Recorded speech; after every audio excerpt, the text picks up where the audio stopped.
You might be familiar with the Puget Soundkeeper Alliance here in Puget Sound. They, along with us, are all members of this International Waterkeepers Alliance.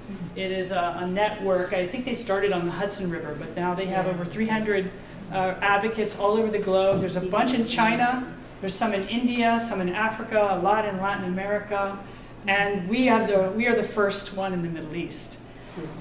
They don't give us any support, but you know, moral, you know, go get them, guys. Right. The Tigers, we're on there.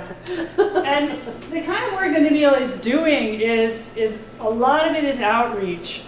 He spends most of his time just talking to people, getting out on the river to meet people. These guys he's talking to, this is literally his first day on the job. I took him out driving around to see all the different issues, and he literally would jump out of the car to talk to people. He's just great.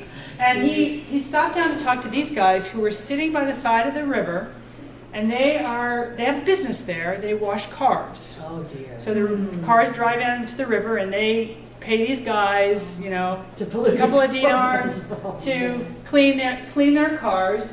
And the interesting thing about this is that sign says car washing here is forbidden.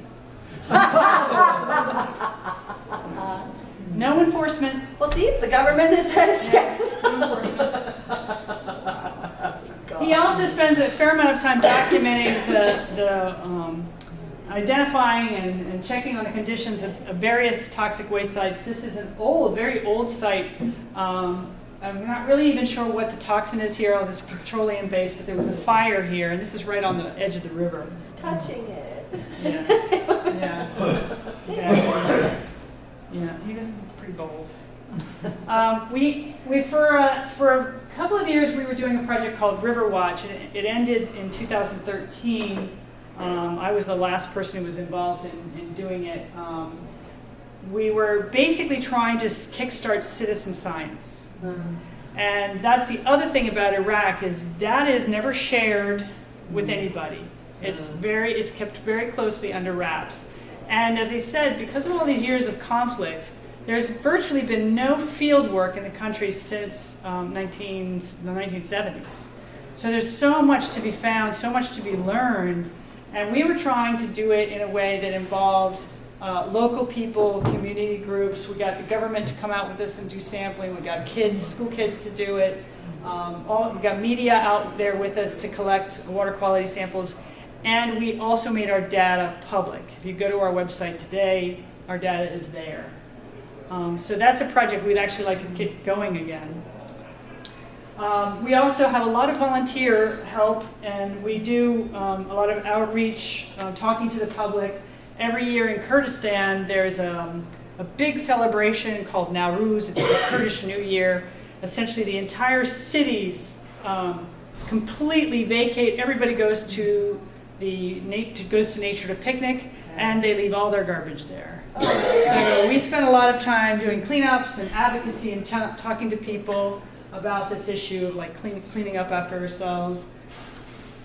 And just getting out and talking to people as much as possible. This is a photo of Nabil working, looking at gravel mining, because gravel mining is just rampant everywhere. It's not even thought of as a threat. When I was first going out and doing field work with a different team, and we had to list all the threats, we would be standing in the middle of a gravel mine with gravel all around us, and they would not have listed gravel mining as a threat. And I was like, God, open your eyes, walk around.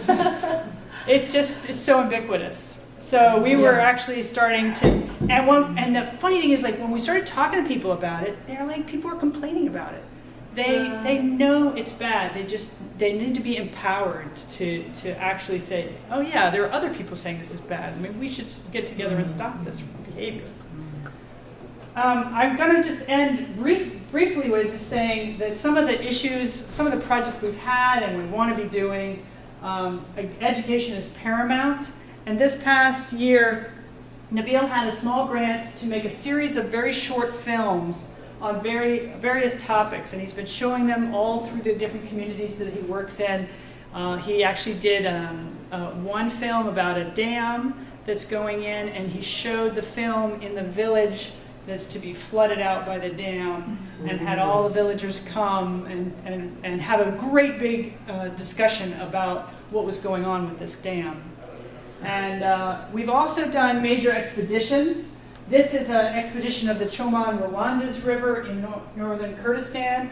And just to see a guy in a kayak there, I mean, I had people saying that river is, it's a class 4, class 5 river, whitewater. It's actually